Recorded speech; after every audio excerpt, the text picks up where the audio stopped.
Hi, in this video I want to talk about Afro-Asiatic languages.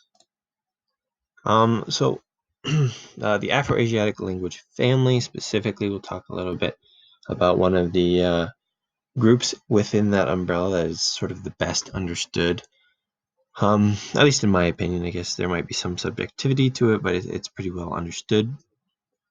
So Afro-Asiatic languages are languages spoken north of Africa and also in parts of Asia, specifically the Arabic Peninsula and Mesopotamia, and historically in probably broader areas in Mesopotamia. Now, not quite as widespread in that part of the world as they used to be. So here we've got a map of Afro-Asiatic languages. As you can see, in terms of geographic spread, Semitic is essentially king right here. And a lot of this is Arabic. It's due to the existence of Arabic-speaking empires in North Africa and Saudi Arabia. There are, however, other Semitic languages. Hebrew is a Semitic language spoken in Israel. It's actually kind of an interesting one because there was a hiatus where it wasn't really spoken. We've also got Amharic, spoken in Ethiopia, which is a Semitic language. There are Semitic languages spoken in Yemen and Oman that are not Arabic. They're related, but they're not actually Arabic. There's Aramaic, which I believe continues to be spoken, although Aramaic is a broad term that encompasses a lot of languages historically. Including some ancient languages which are obviously not spoken anymore. There are also some ancient Semitic languages like Akkadian, which are not spoken anymore, but which are somewhat fascinating, especially in my opinion. I think other people might not be as interested in them as I am. But in addition to Semitic languages, there are Amazigh languages. So these are like Berber languages. Like a lot of times we colloquially will refer to dialects of Tuareg as Tuareg languages. But they'll have native names that are probably a little bit more accurate to use. There are also Cushitic languages that are spoken over here in Eastern Africa, Amadic languages, smaller group right here, and then Chadic languages as well. So there's actually quite a large breadth of languages. Interestingly enough, in ancient Egypt, there was an Afro-Asiatic language spoken, ancient Egyptian, and until relatively recently, I guess we could say, Coptic, which was the latest incarnation of the ancient Egyptian language, was also spoken in Egypt. And so that is an interesting fact, is that ancient Egyptian is actually an Afro-Asiatic language. And there are similarities you can look at if you've studied Arabic or Hebrew. You can look at ancient Egyptian and say, yeah, I can see how there's a relation here. It's not as closely related to Hebrew and Arabic as Hebrew and Arabic are to each other, but it is part of that same group. So here's just a breakdown. This is a proposed, I guess, way to break down the Afro-Asiatic languages. We've got Cushitic, Omitic, we've seen that before. And then we have Egypto-Semitic, so we're sort of putting Egyptian in with Semitic in this one. Historically, we'd often call these Hamitic and Semitic. Semitic comes from the Hebrew word Shem, one of the sons of Noah, and so it was thought that sort of all Semitic languages were spoken by this son of Noah, or were by descendants of the son of Noah. And then some other people said, well, maybe Egyptian was spoken by, and related languages were spoken by son of Ham. We don't usually call them Semitic and Hamitic languages anymore, but that is historically a term that was used. So you might see that in older texts. Excuse me. A lot of people discount and need to sort of look at older texts, but really a lot of interesting work has been done in these languages in older works, in older books, and so I wouldn't turn my nose up at the opportunity to examine some older books that might use different terminology. Another interesting thing about these Afro-Asiatic languages is you can see Hebrew. It's an ancient language. You've also got Arabic in this branch.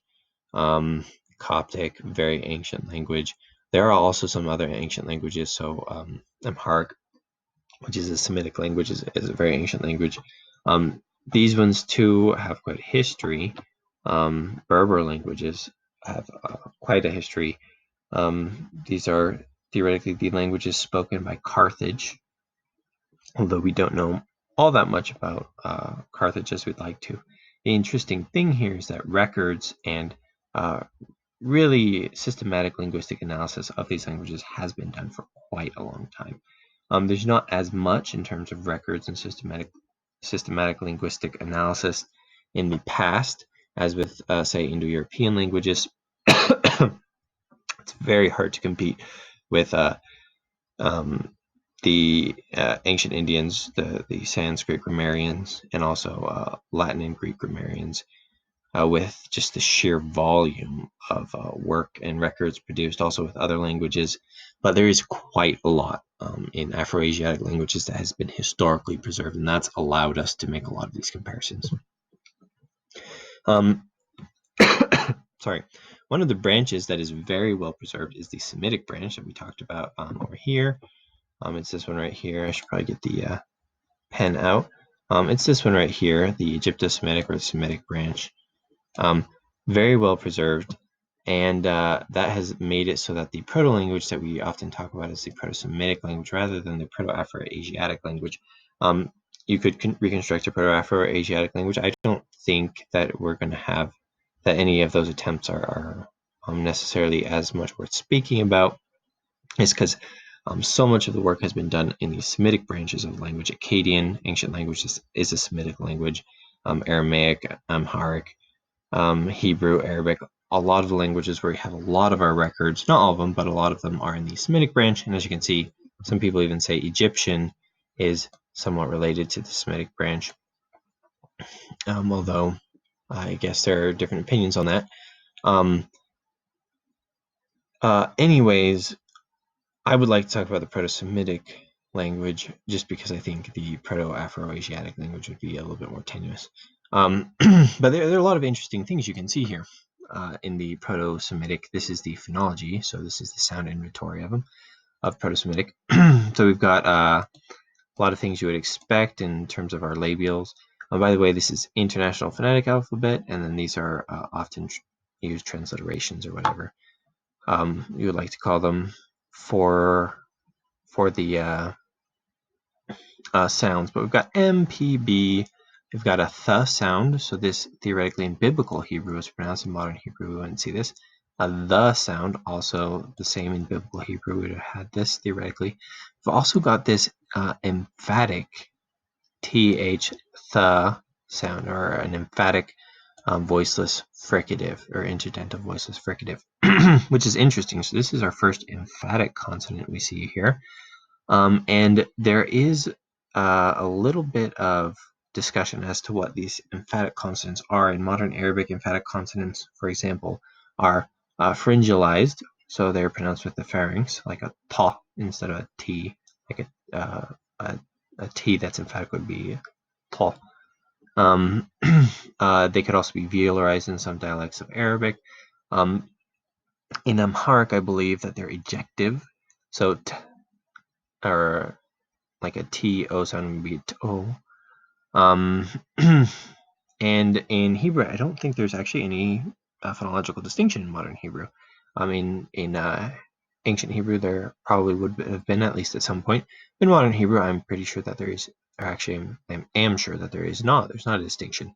But this is something that if you take a look at Semitic languages, you'll very commonly see is these emphatic consonants. We've got some normal things: N, T, D, S, Z, R, R, so that's a trill, and then an L sound, obviously.